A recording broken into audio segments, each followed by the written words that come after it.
Hi, everyone. I hope everyone's doing well today. We're going to go into an A-listers show today. This show is all about reselling, all about maximizing our profits with our online stores. Let me get my phone out of my pocket there.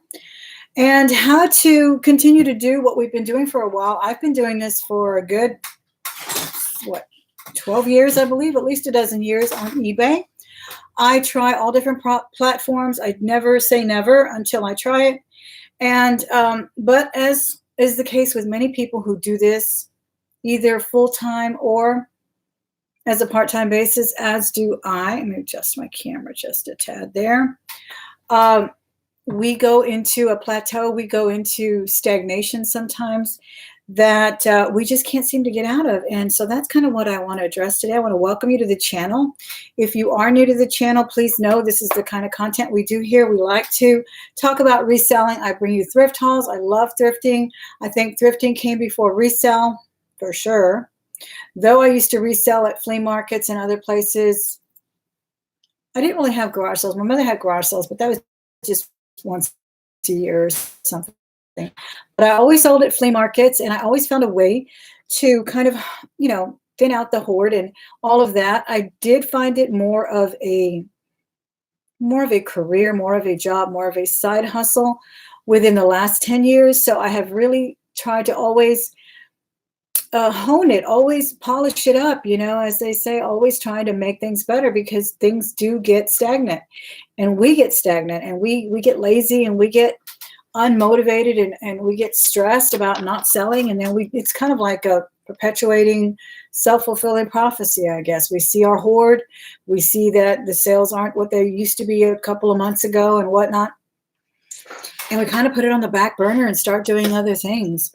So that's kind of what I'm going to address today. I'm going to talk about feedback loop. And I don't know if you guys are familiar with it. I will explain it to you further in the way that I know it and the way you can utilize it in all careers. There are principles and principles of philosophy in general that can be applied across the board. I am wearing that beautiful coral that I found in a recent jewelry jar, guys. I hope you've been watching my jewelry jar unjarrings as well. Again, if you are new, please be sure and subscribe. We do jewelry jar unjarrings. This is kind of where I started sourcing as well. I am a big jewelry aficionado, so believe me, I usually find something to keep and love, and I often find things that are extremely profitable. One was the Bulgari 18 karat gold bracelet that I just recently pulled out, totally authentic, has been authenticated and tested, and I'm keeping this for a while. I will very likely sell it because I sent a picture of it to my children. I said, please know this is real. So if I'm not here tomorrow and you find it in my closet, sell it. Because and somebody even advised that I do a video on which jewelry is which so that they'll know, because people do not know. I didn't even know until I really started looking at it and I realized how heavy it was. But anyway, I digress. Let me welcome some people in the chat. Thank you guys so much for being here. Don't forget to hit the thumbs up as soon as you walk in the door. Guys, I don't usually match this much. Believe me, I was drinking out of this before I changed into this shirt. I was in my pajamas earlier. Well, not my pajamas, but I was in pajama pants when I did the jar, so I had not changed. Then I realized I was wearing all coral, and I had already been drinking out of this fabulous Fiesta cup. Looks like Liz is here, Guillermo's here, Jennifer, Lynn B, Kim Webster. Thank you guys so much. Let me go back up to the top a little bit. Jennifer Hayes is here. Let me see who I see. Some new people here. Welcome and thank you so much for being here. Vasalate, Stephanie Durden Amir, and Uniquely Me is here. That is Tracy. Glad to see you here, Tracy. Pamela Treadway. Welcome, guys. All right. As you guys may or may not know, but I'll tell you, I'm a special education teacher. So in my field, I've learned many different schools of thought. And of course, I'm a regular teacher as well. I have a lot of other groups that I teach for enrichment and for, what's the other ones? I don't even remember now that I'm away from there for a little while. I have enrichment, advisory, and a study hall group with general education kids as well. But a lot of things that teachers learn, in their teaching methods, they can be carried over to the general population, and they can be carried over in everyday life. And one of them is a feedback loop. And I don't know if you guys have ever heard of it, but basically, to break it down, it can be anything from the gold stars that we see up on a board in kindergarten, right? We see the gold stars, we want to earn the gold stars. Or later on, as you get older, and let's say you're in a very competitive field, everything from a sales contest, if you win a contest for, I know my sister used to win all kinds of vacations when she worked for banking based on her sales. And those were all feedback loops, feedback incentives, reinforcers, so to speak. I want to ask you first, and if you'll answer me in the chat, how many of you guys sell primarily on eBay? Just put eBay in the chat if that is your primary place to sell. And if you don't, tell me which one is. Because we all know that eBay has feedback, but that's not the kind of feedback I'm talking about. I'm talking about something that continually tells you what you're doing is right, what you're doing is working, or what you're doing is not working. So a lot of us have gotten complacent, and we are not using data. Kim does. Uniquely Me is eBay. Just YouTube for Liz. Yeah. And but we all can see kind of, where are things going? What are we doing here? I often find that, the little rings that we get on the phone, the little cha-chings, that's a reinforcer, isn't it? Every time we hear it, we get really motivated. When I heard one the other day from Etsy, and they're all distinct. I hate the one from Amazon. It's so weak, but they all have a distinct way about them. But I got to thinking about this topic when we've been on OfferUp lately. I have some furniture on there. And they have a ring for every single transaction, whether it's just a email coming in or a question, they provide you with a cha-ching. And I was thinking, they're kind of smart, but because in a way that is a feedback loop. That is kind of reminding you that you have some things up there. Someone's, of course, going to ask you a question. It may not have sold yet, but it can also motivate you to list more. And that's what it's been doing for me when I've been hearing those small cha-chings. Same thing on Amazon, but Amazon is a sale. But I find that it really does help that way. And like I said, in school, that's what we do a lot of, not just for ourselves as teachers, but for the kids themselves to motivate themselves. They have also taken to grading their own work on the back of a notebook so that they will look at everything they've done throughout the month, let's say, and they start graphing a chart on the back of their notebook. And they'll say, okay, yesterday I did a 90, but wow, today I only managed to do a 70 on that spelling test. And they start seeing their own graphic at the end, and they start looking at that. And that really does motivate them. So I was thinking that, you've seen my planners. I've got beautiful planners. This is the one from Filofax. This is a great one from Daytimer. Love this one. I have this one that I keep on my desk. And it's got the Monday through Friday thing so that you can put the to-dos. But these are put away. They're put away on my desk, and I have to open them. I have to open them to look at them. Here's another great one. I think this is a Covey. I love this one. This is kind of a Hello Kitty theme on this one. Got a little Hello Kitty stickers and all that good stuff. People are really into their planners, right? I got the big old one here that I used to take to my meetings and so forth. And I have an entire bookshelf. I have one of those baker's racks in my kitchen, and it is full of my planners. And I follow a lot of planners. They are as far as everything down on paper, getting it read daily, going to it daily in the morning, at night. To planning really is for the next week or looking ahead to a month.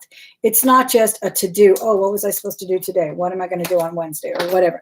It's not just for that. Here's a fabulous vintage one that I thrifted. I love this one. I think this is a Covey. I think I showed you this in a haul once. Yeah, Franklin Covey. Love this one. Big one. It looks like a clutch bag. But I've decided I'm going to get me a big whiteboard or poster board, and I'm going to look at what a feedback loop is. And I know children with disabilities like learning disabilities, autism, all of that, they thrive on the visual. Well, I feel like I could thrive on the visual myself. What do you think about that? I think there's nothing wrong with having one of these in your bag and, making sure you write your appointments down when you're at the doctor or anywhere. Write that date down. But there's nothing better than seeing it every morning, a huge whiteboard maybe even putting down, what did I list today? What did I ship today? And then you can even draw your own graph in a way, figure it out. How would you graph that? And you could see whether you're going up and down. And that would be a constant feedback loop.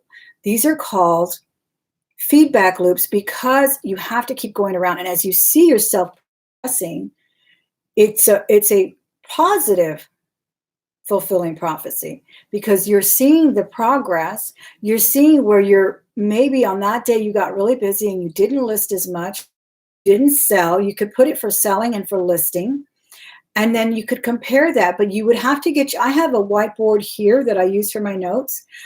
This is a small one, but I also have a big one that I've had in my kitchen forever, but we use that mostly for grocery lists and everything. But I'm going to start getting one that I can see right there at the dinner table or wherever I'm at, maybe where I'm making my coffee in the morning, where I can consistently see it every single day. I really think that'll help me out. And that's where I'm going to go. I'm going to start doing a feedback loop.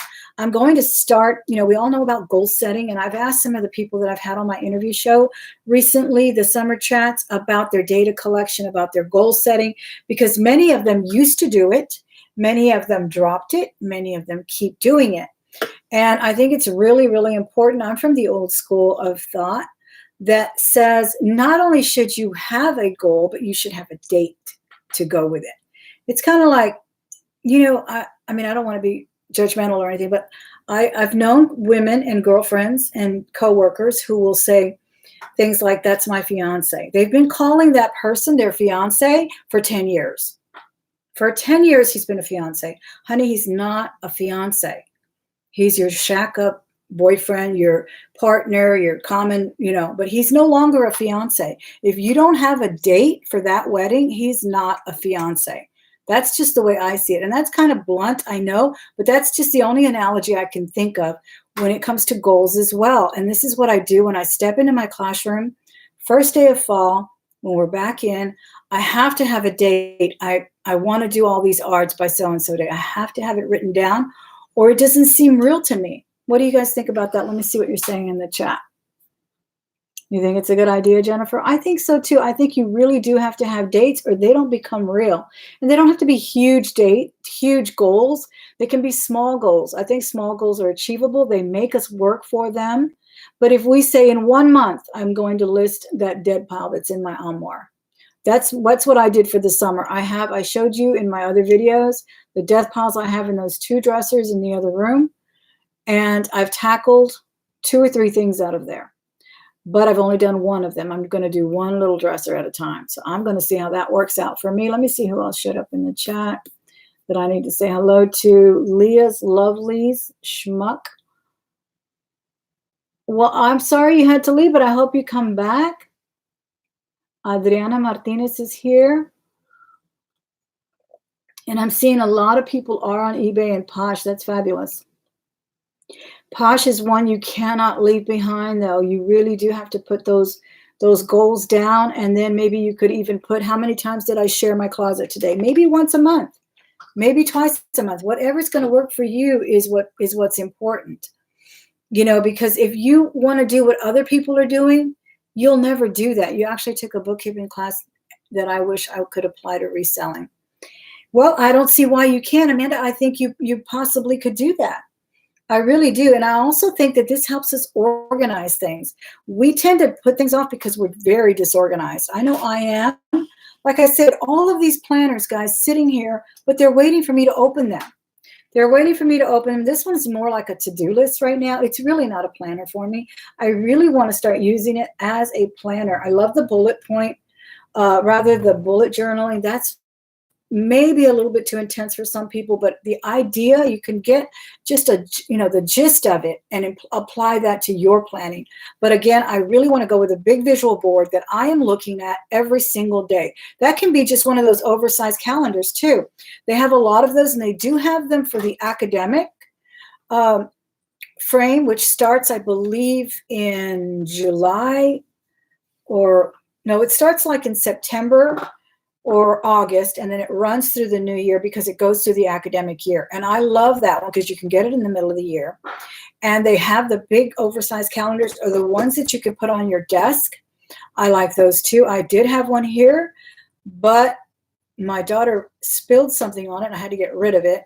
But I'm definitely going to do that and have it either on my desk where I can see it every time I sit down to do something here, or in my kitchen. I think that's really, really important. Again, as I was saying, with children with disabilities, and especially children with autism, are very, very visual. Well, I think a lot of us are very visual, and I think that's what makes us move. So that's what I'm going to start doing, because it really is so codependent. I mean, these are dependent that you pick them up and look at them. Whereas if you have a calendar, if you have a graph going in your kitchen or somewhere, I think you will gravitate towards doing more of that, doing less hoarding and more sourcing. Like the other day, I woke up to a Christmas brooch sale. And that happens a lot. I sold one a couple of months ago as well. Christmas sells throughout the year. And I told you about the time that I got motivated when I did a video for Christmas brooches. That's what made me list them all, is because I did that video on my collection. Then I saw them all in front of me and I said, you know what? They're all right here. Let me go ahead and picture them all, which I did, with my phone, quickly pictured them all here indoors. I had some good lighting going on. So it all worked out, and I've sold several, and I listed them on Posh.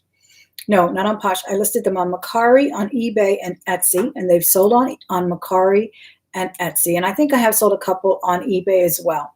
But they do sell. So I figure with these kind of reinforcers that we give ourselves, and we say, oh, you know what? It looks like I only listed 3 things yesterday. Let me go ahead and try to list 2 more today. That also gives us a chance to go in there and organize, look at what we have, assess what we have, get rid of what we don't have, maybe put it in a grab bag, maybe put it in a jewelry lot where you could move it faster and get it out of your way. But that really helps as well. When you're organizing, you will see that you can also start listing. Small goals are important. And also think smaller sourcing as well. If you're still stuck with a big hoard of things in your arsenal here, go to the thrift store and have, like I said last time, a list. Or have in mind, I'm only going to look at jackets today. Or I'm only going to look at swimsuits. Swimsuits and shorts are probably what's selling right now. I have two drawers full in my garage. I have one of those bins that are kind of like baskets, like fruit baskets or something, but they're wire. And I had gone to Plato's Closet 2 years ago, and I hit their dollar sale. I got beautiful little cutoff shorts for young girls that I got for $1 a piece. And they have sold on Posh quite a bit. But there are still some that I have not even photographed. So I have to say to myself, tomorrow when I go into my shipping area, before I ship, before I get distracted with shipping and feel like, oh, well, I sold something, because you can get that false sense of accomplishment when you're shipping, even if it's only one thing you're shipping. But that's the time when you go in there to access your things, put that aside, and grab a couple of things to take a picture of right there and then while you're there. For me, because I have my mannequin in the garage, right there and then, when I'm in the zone, when I'm in the area, maybe I can get in the zone. Maybe I can start listing at least 20 pairs. I am not kidding you. At least 20 pairs of beautiful cutoff shorts, blue jean denim, that would sell if I just listed them. But they're there. So that's what I'm going to do with that. And again, limit my time in the thrift store by having an idea, which I told you about before. I only want to do designer goods, unique goods, or handbags. And by unique, I mean, maybe an army jacket or a military or a band jacket, or, but I'm not going to go and look at the North Face and then stack up with 5 North Faces, because I'm probably not going to have time to list them. I want to just really hone in on my sourcing, my listing, and my organizing. As I organize, I think I can list. as I go in there to find what I sold, like I'm going to find the brooch again. I've accumulated more Christmas brooches. You've seen me open the jars. They come out here and there. I'm going to take that opportunity to source the ones, to kind of organize and see which ones have already been listed. I know I've gotten at least 10 new things, and I'm going to take a picture of those and list them while I'm here in the summer, because I do not have the luxury of selling full time. You guys may have it, and you're very, very blessed to have it. Take advantage of it. Take advantage of every single day, every single minute of your day. Again, with me, I told you the other day, hey, I like to sleep in. I really do. I get up at 5 a.m. every morning to get to work, and I'm exhausted when I get home. So I do the weekend eBay thing. But now that I'm home, now is the time to go back in there and tackle that death pile that's not just in the garage. It's everywhere.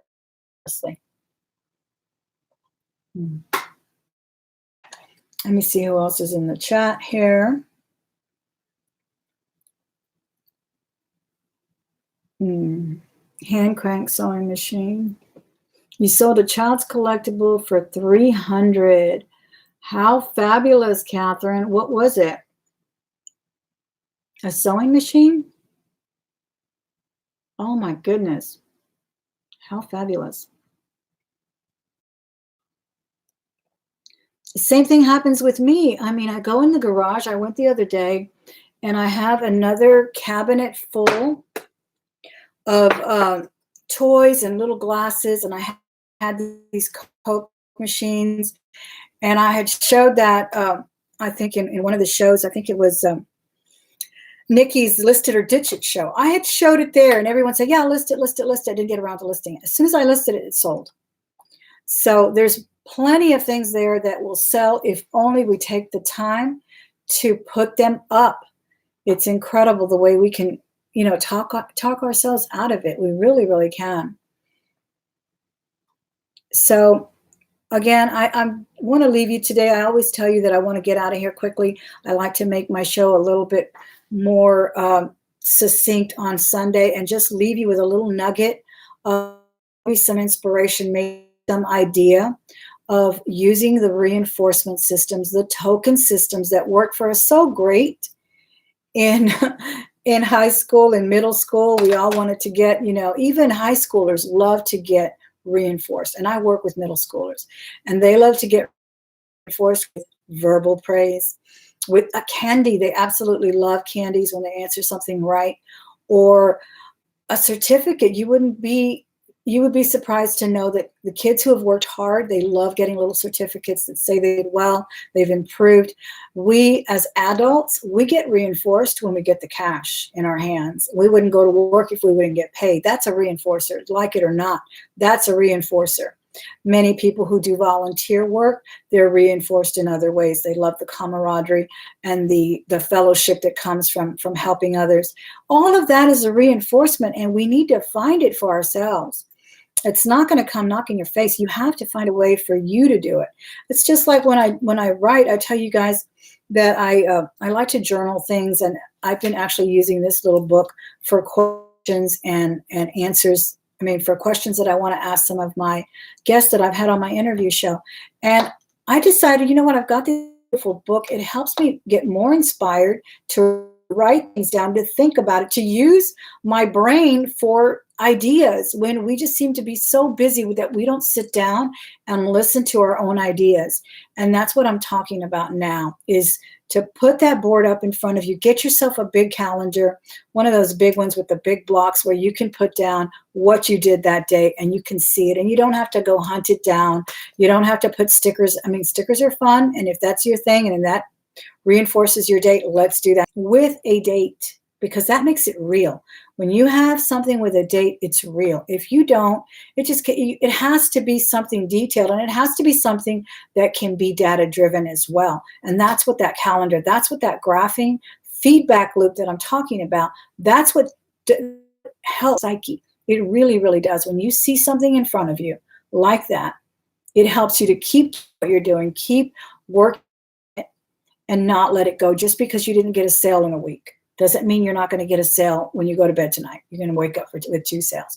But putting it away, it makes it even worse. It's just like, when you don't want to do laundry, and what do? Next thing you know, your laundry has doubled, right? So I'm going to leave you with that, guys. I hope you enjoyed the show. Don't forget to give me a thumbs up. Don't forget to subscribe if you haven't done so. I will come back sometime this coming week with some more chats with our fellow resellers and content creators. I've been enjoying those. And then, of course, I'll do some jewelry jars as well. I think I have a little bit of footage from a ride-along.